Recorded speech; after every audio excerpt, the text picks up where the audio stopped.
Welcome to League of Women Voters Moderator Training. I'm Joanne Berry from the Acton Area League. And I'm Stephanie Trainer from the Andover North Andover League. Thank you all for coming or watching, as the case may be. For our audience here tonight, do feel free to ask questions while we're in process.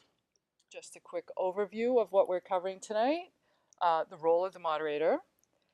What you need to do for preparation for yourself and with the organizers, league standards, FCC and IRS laws and regulations, which is mostly covered in your handbook, so we won't spend a lot of time on that. That would be boring.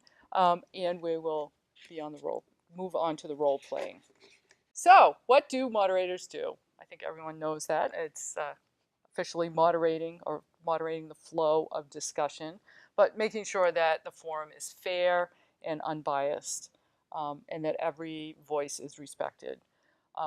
Some things to keep in mind as you're considering whether to moderate is that you need to be identified as politically neutral, particularly in candidate races. You can't have worked on a campaign for somebody and then moderate a forum where they're a candidate. That's just common sense, but not everyone quite always realizes that. And do keep in mind that donation records are easily found, and you can be Googled. So doesn't mean don't give to candidates, but do keep that in mind, that if you've been a very active contributor in a particular race, even if it's not this particular race, that could have some effect on people's willingness to participate or to consider that the league is as unbiased as we want to be.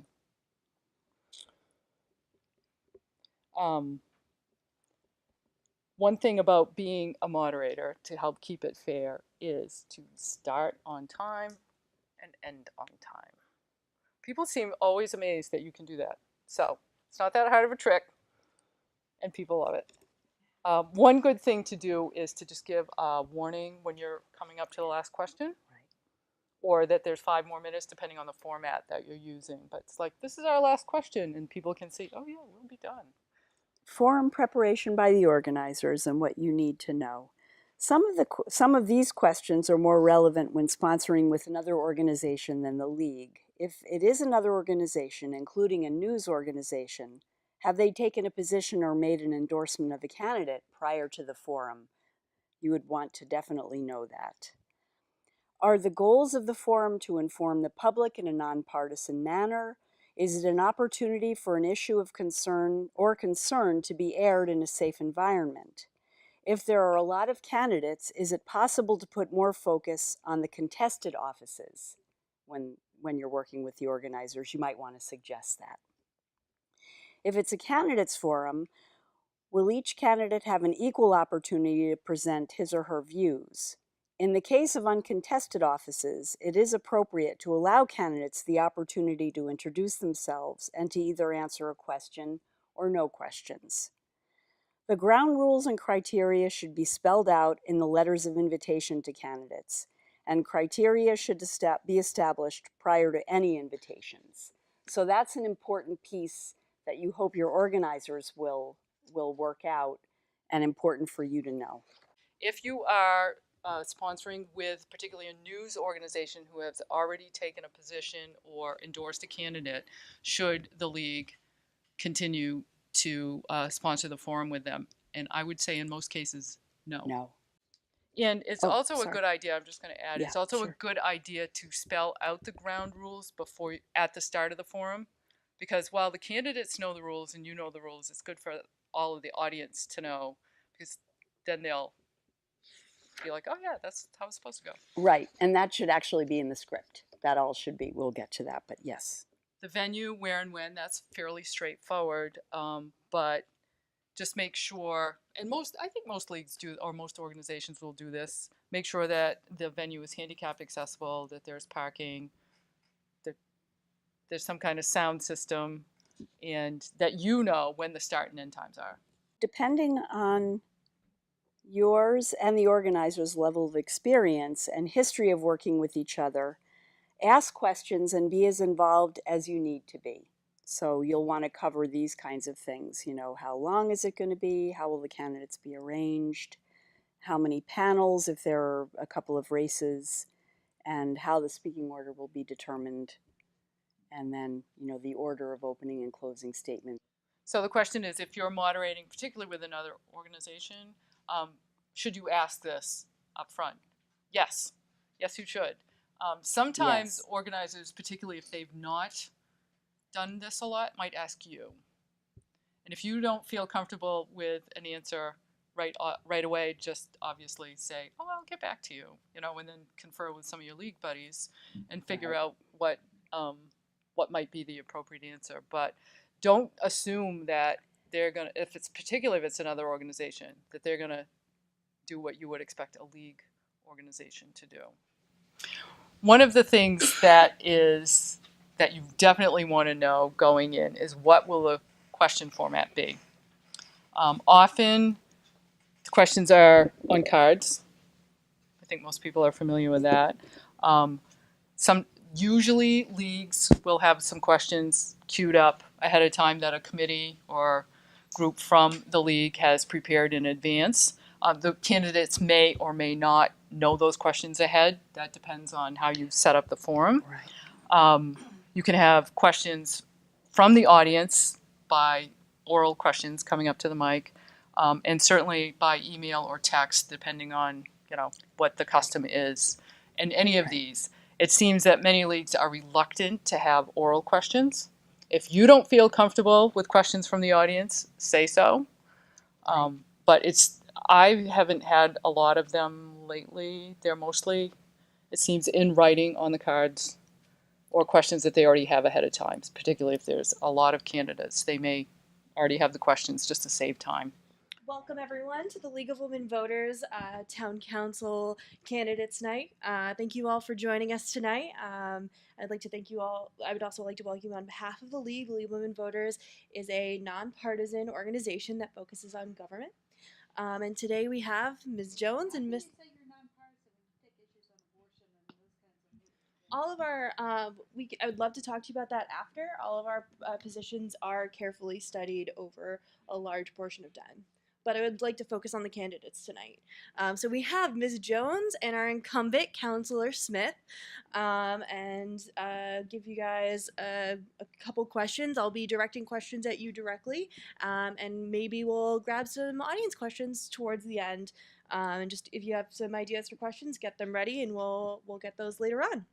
My first question is for Councilor Smith. What are the two qualities you look for in a superintendent? Before I answer that question, I'd like to talk about what happened today in terms of Florida with the horrible killings that happened there. And I think that the most important thing for our town to do is to ban all guns. Ms. Smith, or Ms. Jones, do you have an answer to the question of what qualities you look for in a superintendent? Of course, definitely. I would look for a superintendent that's qualified in a way where they're very passionate about students, education, and someone that's not looking to take advantage of the system. Someone that really cares about our school system. Thank you. And our children. And I know Ms. Smith mentioned something about guns and kids in Florida.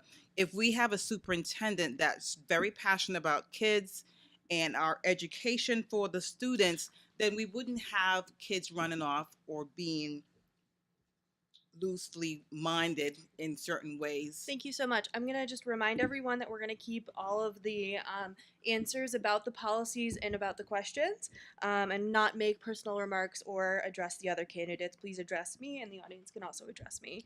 And since most league events are billed as forums, not debates, there's very rarely cross-questioning between the candidates, which might be a little more disappointing for the audience, but it's way more manageable. And they're still side by side, and you still get to compare. But it is a little different than them questioning back and forth. We like to have good questions. All right, so questions need to be short and to the point. Right. And they often are not. And they often are not even having a point. So this is where your question sorters come in handy. And sometimes I think question sorters feel reluctant to rewrite questions that they've received from the audience because people want to hear their question. And one of the things you should say too is you may not hear your exact question. Right. Could you talk about your views on the relationship between housing and transportation? Sure. Have you taken the opportunity to study the hiring process used to hire our current superintendent, and what have we learned that can be applied to the process used to hire our next super? It's a little bit long. And for folks who are candidates, even if you're an experienced candidate, and even if you know all the people in the room, it's very difficult to be able to attend and think of all the things that you're supposed to think of. And a lot of people don't really process auditorily that well. And so a short, concise question is so valuable. And questions do drive the forum. Ms. Smith, first question is a little out of the ballpark for you. Perhaps it's dealing with the school committee. Historically, Acton's voters have been very generous in their support of the schools. What would you say to those that feel too many tax dollars have been wasted on the bus depot issue, unreasonable legal fees, unnecessary use of consultants, and other excessive spending that might drain the budget over the years and the decades that are coming along? I'm not going to ask you to repeat that one. I think that Acton and Boxborough are really dedicated to their schools. We are considering having that new school built. As you know, we did approve that feasibility study. With regards to the other half of your question that I can't remember. Oh, and don't worry if candidates choose to answer a question that you didn't ask. They choose their own question to answer. That also tells the audience something about them. And unless you've been asked to push back and you feel comfortable doing that, let them say whatever they're going to say. But if you don't feel comfortable, don't worry about it. So back to the question sorters. It's a good idea to combine questions on the same topic, which might have slightly different slants. And so that's a little bit of a trick for the question sorters, and certainly so that they're legible, because they're generally handwritten. And let the moderator know what are the important questions. Because I'm coming from out of town. I don't know if the DeLuca property is important or not. I don't know if that stoplight down by Town Hall is important or not. So, prioritize them in some way. And it's also a good idea to identify the source of the questions. Like, oh, here's one from our audience, or here's one that came in on email.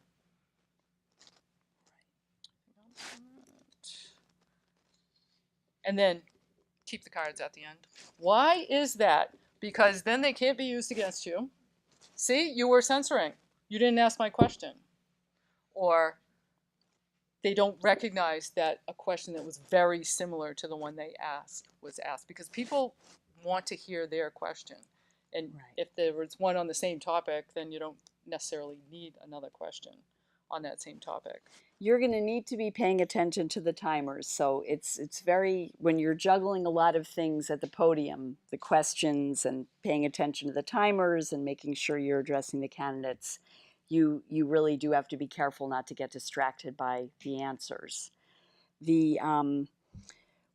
What I typically do is I will let somebody finish their sentence, or if they keep going over, I will let the other candidate have a little bit of time. It usually works out. People usually get the hint and they will stop, but we'll get to some of that in the role playing. What would the candidates do in order to get rid of the stop sign so that these cars stop flashing their lights in our windows while we're trying to sleep? Thank you so much. Miss Jones. That's a great question. Would you please answer a quick question about traffic and zoning? That's a great question. And I do know Lakeside because I have a friend that's lived not too far from you. And the stop sign, we need to have that stop sign. However, if we have a flashing light versus a stop sign, we need to have the vehicle stop I can't do anything about the lights. We need to have the lights. So maybe you want to get a blind to cover your window. Thank you so much. Counselor, do you have a rebuttal? Yes, I'd like to respond to the Sorry, question. response. And I appreciate that that's difficult for you and your family. I'd recommend that you call the Public Works Department and discuss the issue with them. And if I am reelected, I will continue to encourage that citizens contact the departments, and that I will set up a easy system to people to do that so they can address questions like you have. And so personal references about other candidates are out of order, and note that the cameras are in the back of the room and that you should know that this is being broadcast live. We'll move to a question. We'll start with a question for Ms. Smith. As the board begins its search for a new town manager, what qualities do you think the successful candidate should have? Thank you for that question. As a business person, I think business is really the main way you know anything about government at all. I think management skills really start from the top. They start from the C-suite, and I would definitely look for put the manager in manager. Make sure that people know how to work with people and know what they're doing. We won't have any expressions from the audience. Thank you. Please keep that in mind, all of you. Ms. Smith, have you completed your answer? Yeah, no, that's really what it's going with. Thank you. Ms. Jones? I think it would be important to find someone who is good at building consensus and would be able to work with a variety of boards, both as a good listener and engaging all the interested parties in decision making. No, actually, I would recommend having a separate timer for sure. Because and I'm saying that the main point was if you get too involved in listening to what the candidates are saying, you might miss what the timer's cueing you to stop the answer or to let them finish up. And then, yeah, the groups that use, I've seen little bells. Or a chime, yeah. And the thing they have in Harvard, there isn't anybody from here. Yes. That big, do they still use that? Oh, it's this big clock thing, and the hand comes up like this, and the guy just puts his finger right there by the button. He's already demonstrated the loud buzz, and nobody wants to have that. What do moderators want organizers to know? First of all, how to stay in touch. What's the best way? Email, for both. Email, phone, text, and make sure you have somebody's cell number so that when you're driving there that night and you get stuck in traffic, or you wake up that morning and there's no way you're going because you don't want to share your loveliness with other people, you need to be able to call somebody. And this is just, I think, common sense. Put the address and location of the forum in every single message. So I hate to, sometimes I have found myself going, it's like, I know it's in here somewhere. Right. And the address might not be listed everywhere. Whether or not there's activities beforehand, so you can decide if you want to be there right at the start, or it's okay that they're having their social time and you show up in the middle of that. And some people don't realize that moderating takes energy. 90 minutes is enough. Or even if you have a whole ton of candidates, it's like figure out what your priorities are. Right. And audiences really can't take much more than that either. Right. Even if there's multiple candidates, it just, that's enough. And then once the forum starts, leave the moderator alone. Unless you need to pass a note, which, be louder, that's right. A good one. Yes. Or stop asking questions about the budget, or whatever, you know. Right, that's helpful. It can be helpful. Other. Start and end on time. I actually started a candidate forum late, waiting for a candidate. Everyone else was there, and it went on and on and on, and I wasn't getting probably accurate reports about whether this person was really. I finally just started, and I regretted that I didn't just start on time. They came in quite late. Right. In that situation, the person came in a half hour late. Are they allowed to join the forum at that They point? came in and didn't do a statement or anything. They just came and sat at the table, and we were answering questions, and I just folded them in Okay. and made zero accommodation in terms of acknowledging them. I think most of the information you need about the regulations are in the handbook. They're certainly available on the website. But the thing to know, empty chair, if there's multiple candidates for one office and there's only one candidate there, that cannot be televised. And you probably shouldn't have them. They can introduce themselves. If it's going to be televised, forget it. They cannot appear on camera because then you have given something of value that you haven't given somebody else, even if they willfully didn't show up for that very reason. The IRS and FCC guidelines are very clear on that. You can lose your 501c3 status even if the 501c4 portion of the organization is sponsoring the forum. How do you explain that? What do you do, particularly in a situation where it's at the last moment and one candidate is there and the other has not shown up? So, well, I've had that happen. So it was unclear whether the candidate was going to show up or not. So I had actually prepared 2 different scripts in case. So I was prepared, and then we turned off the camera and we allowed the person who did show up to talk to the audience for 5 minutes. So that is what we did. It was not televised, and it was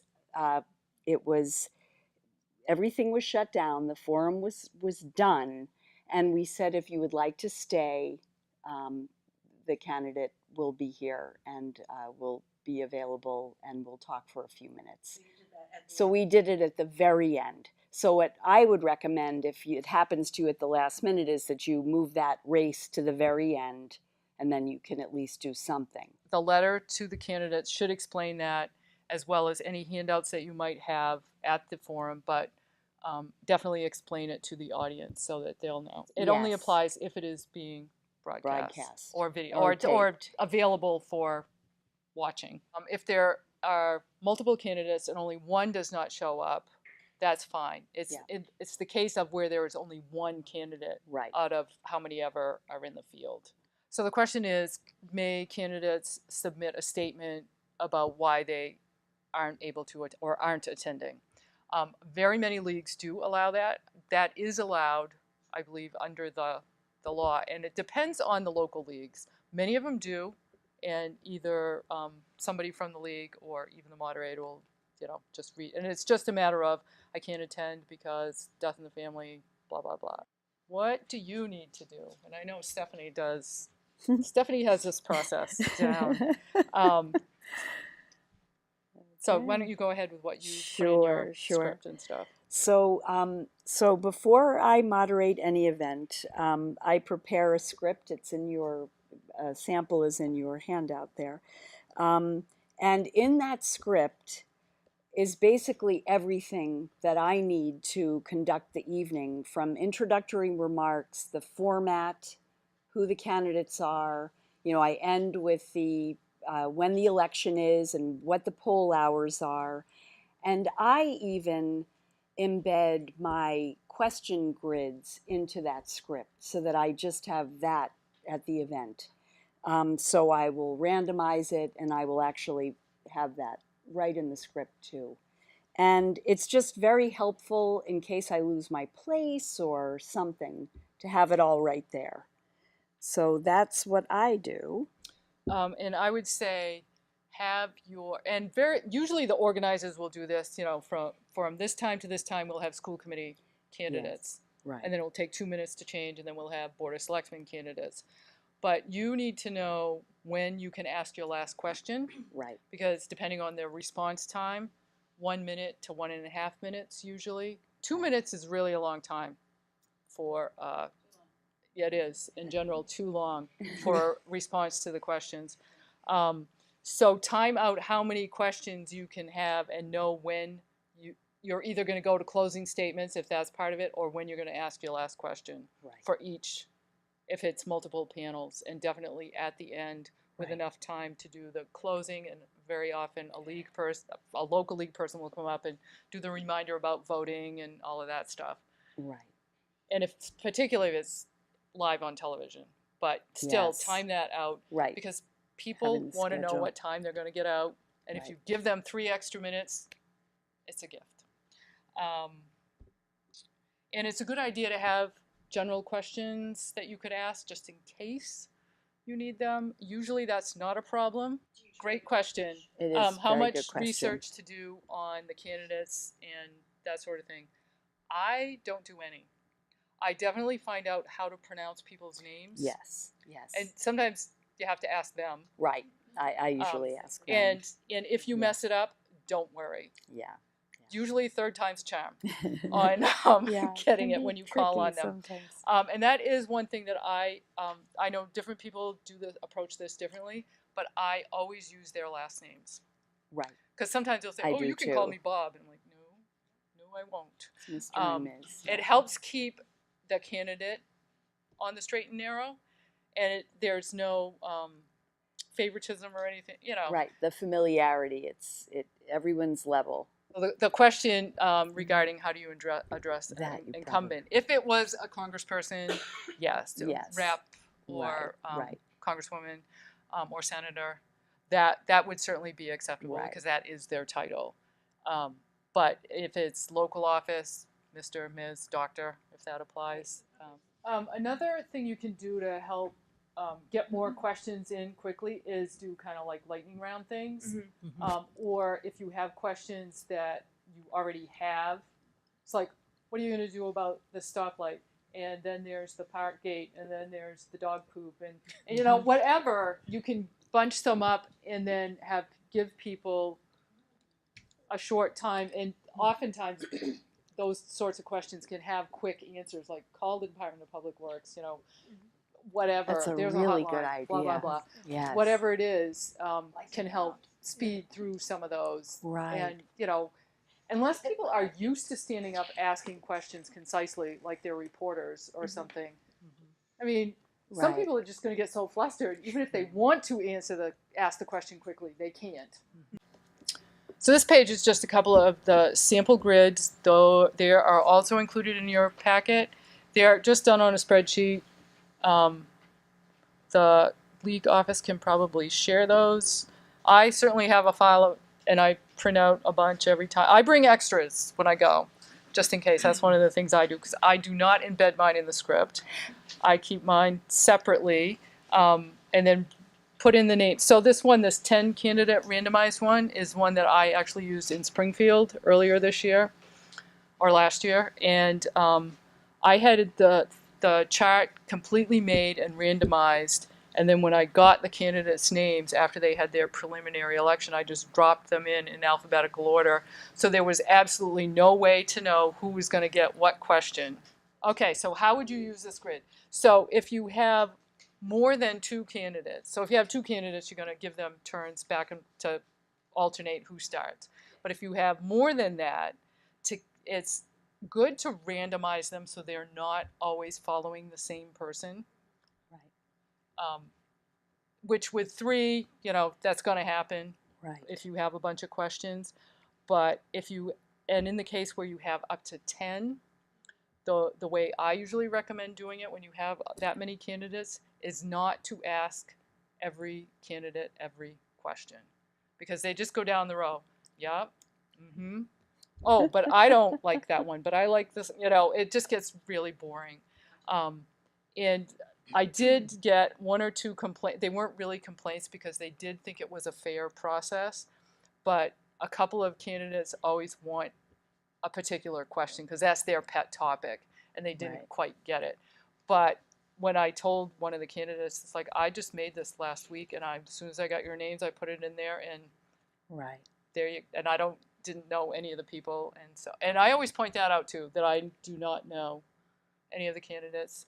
And there is a Mr. Berry who is the moderator in Wayland, and I met him for the first time last spring as he came to the forum. And when he came up, when it was the moderator's turn, I said, I know a lot of Mr. Berries, but I don't know this Mr. Berry. we've only met tonight, and people are like, oh, good, because I was wondering. Very often, the closing statements are in the reverse order of the opening statements, which gives the same person basically the advantage of going first and then going last. So you can mix it up. I've not had any complaints, which I'm surprised No, at I know. I'm because of that. surprised But people too. are just kind of used to it, I guess, that Right, I'm this place in the alphabet and this is where I'm going to be. right, right. Pretty much. Right. Mm. So sometimes even on each question, there might be a rebuttal. You know, each person gets a chance and then they get to respond to the other person. That you really have to stick to time for sure. Yes. Right. And they'll keep saying, and I have had people say, can I respond to that? I'm like, nope, we're moving on. Yeah. And if you do that, I've been thanked at the end. It's like, okay, you were right, and you know I would talk about this all night long. So when you get there, first of all, try to get there in plenty of time, which I know people will do. But you know, if you're the belt and suspenders type, and you know there could be traffic, then you leave 20 minutes before you actually have to leave, and then add on another 20 minutes before that. Right. But it is good to get there plenty of time so you can check check out your podium, check out what the setup's going to be, what the sound, are you going to have this kind of mic? Are you going to have the little clip-on mic? What kind of thing to expect. And how you'll want to get a line on how the questions are coming to you, and if you want to look them over and, start sort of getting them organized for yourself. That's another very good reason to get there. Is it important to be able to actually see the candidates? I like to do that, and sometimes that's not. If you've Depends got on the 8 venue. down the line here, and it depends on the individual venue and what the space availability is and stuff. Right. But yeah, that is the best, and it's very helpful too to have the name tags, so that the name cards, so that you can see them. Right. Because especially if you have a lot of groups or a large group, it's hard to keep track of who's who. And I do like to be able to say, Mr. Smith, and look at the right person, because then they get confused. We don't need that. Is there anything expected any unruliness from either the candidates or the audience? Was there a particular issue that's kind of been bubbling through town that might come up? It's just good to know. Usually, anytime I've been warned of unruly candidates, they behave themselves. But like I said, they expect to come to a league event and be civilized. I think that's one expectation. And if you keep it formal, right. And in the case of unruly audience members, there's a good question. Let's talk about that. What do you do with unruly audience members if somebody asks a question so sometimes it's just they carry on, and sometimes it's just rude. So in the case of when we're taking oral questions from the audience, I always ask that people keep the question shorter than the response time. So if somebody's got a minute or a minute and a half to answer, the question should not be longer than that. And it needs to end with a question mark. So people do like to share what they know. And we know that. But if you can ask them, and if somebody starts rambling, just ask them to get to the point. And then if they're just rude, you got to do what you feel comfortable doing, but you really need to address it. And just say, could you please ask your question directly, or could you lower your voice, or it's hard to know exactly, but usually when you're in the moment, that voice inside you will come out and say, sir, you need to button it, or I've not said that, but it's like, right. If you speak sternly and directly, usually people will behave.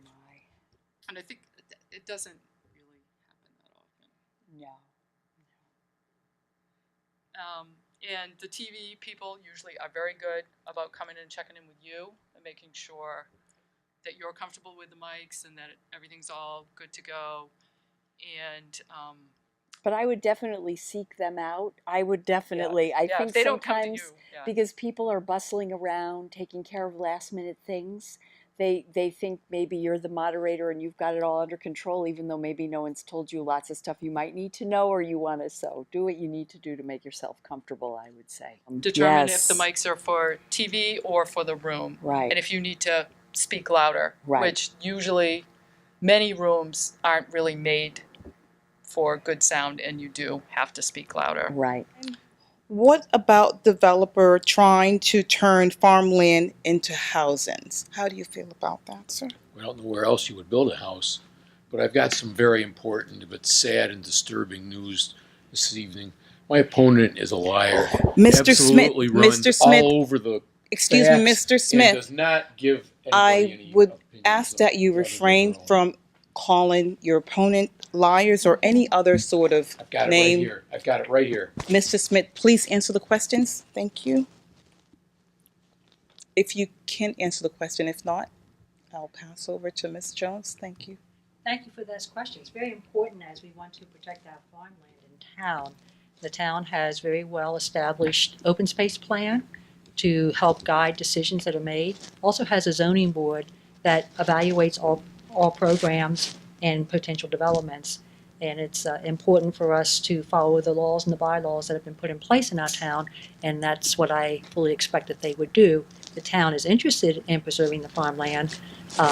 It would be possible to purchase it, however, that's very expensive land. It costs about $20 million, which is probably well beyond what our town can afford. Thank you. And I also want to remind you that there will be a timer for each questions. There'll be audience timer as well. So the next question is for Mr. Smith. And again, please, if you can answer the questions, and if you're unable to answer the question, I will have to move to the next I'll be glad to candidate. answer the question. Thank you. Okay. We often hear that salary increases are fixed, yet the school committee is responsible for collective bargaining, which sets these increase. What will you do as a select townsman to lower these salary costs?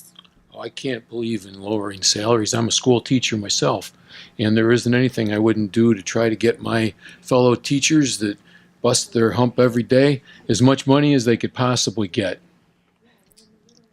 Excuse me, no audience, if you don't mind. No, thank you. I appreciate that.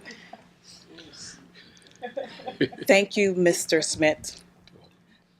Question goes to you, Ms. Jones. And what was the question again, please? Sure, definitely. I'll repeat it. We often hear that salary increase are fixed costs, yet the school committee is responsible for collective bargaining, which set these increases.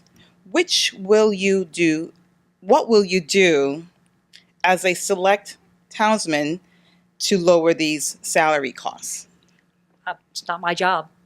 It's the school committee's job, so I wish them well. Okay. Thank you for your answer. Before we move into the scenarios in practice, just a couple of points. If you do make a mistake, correct it, move on.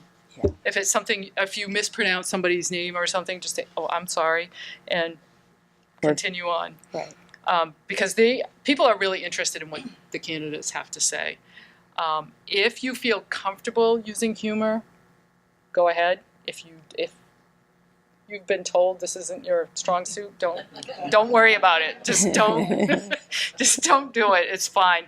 But if you can, sometimes it does help break the tension, or helps make things go better. And as Stephanie said before, just have everything in front of you. Right. Even if you don't look at it, if you need it, it's there. It's there, In the case of candidates wanting specific questions, this came up after the forum. They knew they would not get all of the questions because it was a large field, 10 candidates. But they were just disappointed. They knew it was a chance, but they were just disappointed. Oh, I didn't get the question about libraries because that's my thing. Or, I really wanted to answer that other question. But in those sorts of cases, usually people know what their position is on if it's their thing. Anybody can, if there are closing statements, there aren't always. And another thing that I forgot to add in, sometimes when you have a bunch of questions, like it's not just 2 or 3 questions, but you may use what I call a rebuttal round. So that can be, okay, you can add on to anything, you can respond to another candidate, and in the case where everyone doesn't answer all the questions, you can choose to answer one of the questions you didn't get. Just use your minute and a half as you please kind of thing, within the rules, of course. What do you do after? So most of the forums that I do, I have done the same groups for many years. So it's like, hey, bye, see you next year. So I'm certainly willing to talk to people after, if that's, particularly if it's a new group. Right. But usually not so much. Yeah. So no, I definitely do. I do usually touch base with the organizers, and just to see if they were okay with what I did, and to say what I wasn't comfortable with, or what I think I could have done better. And that sometimes I need to be louder, and sometimes I'm not sure what to ask, of what the array of questions. And so I want to make sure I covered, or what could I have done. So I would strongly recommend, trying to touch base, just because it's the way we learn and get better. Okay, unruly candidates. Yeah, yeah. So usually what I will do is, when somebody starts, and usually there's a warning, this person is, out for bear, or this person has in the past been unruly. As soon as they start, or as they're making their way through their response and it starts being directed at another candidate, I will just say, I'll remind the candidate that there are no personal remarks. Or I'll remind the candidate to please only answer the question. Now, I had 2 candidates. I had 2 people going. Actually, it was somebody in the audience going back and forth with one of the candidates, because this was a forum where they allow questions from the floor. And I finally said, we're here to be civil and to have a conversation, and you can't do this. And they stopped. But I've definitely had unruly candidates. Or there was a forum where it was for Congress, and this lady had been following all the forums, going to all of them, because she had an axe to grind.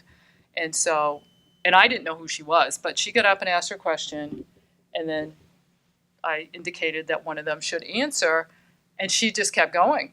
So finally I just said, and I will do this. Like, you asked your question, and now you need to let the candidates respond. If you have more discussion, you can have it after the forum. And they were all like, oh God, thank you. So there is a boilerplate script in the packet, and Right. It is good to know ahead of time with the organizers what their expectation is. And some moderators will say, you will write me a script. Yeah. It's up to, it's what are you comfortable with? Right. I know that in our league, between Heather and we've really refined our scripts, which I would be happy to share if anyone wants. But the power pose. I don't know how many people know about this, but so the woman in the right hand picture, Amy Cuddy, did this TED Talk, and there's a link to it. It's a great talk if you haven't seen it. And she did this research and came up with this whole thing of the power pose, which is or.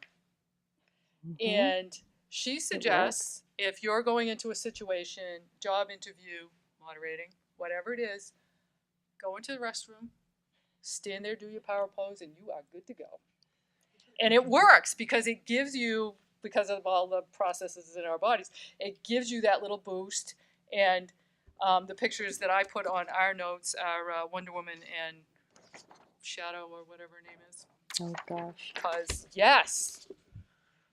Because when you march you don't have to march. When you go into the forum, go into that knowing you got this. It's not rocket science, and unruly people can be made to settle down.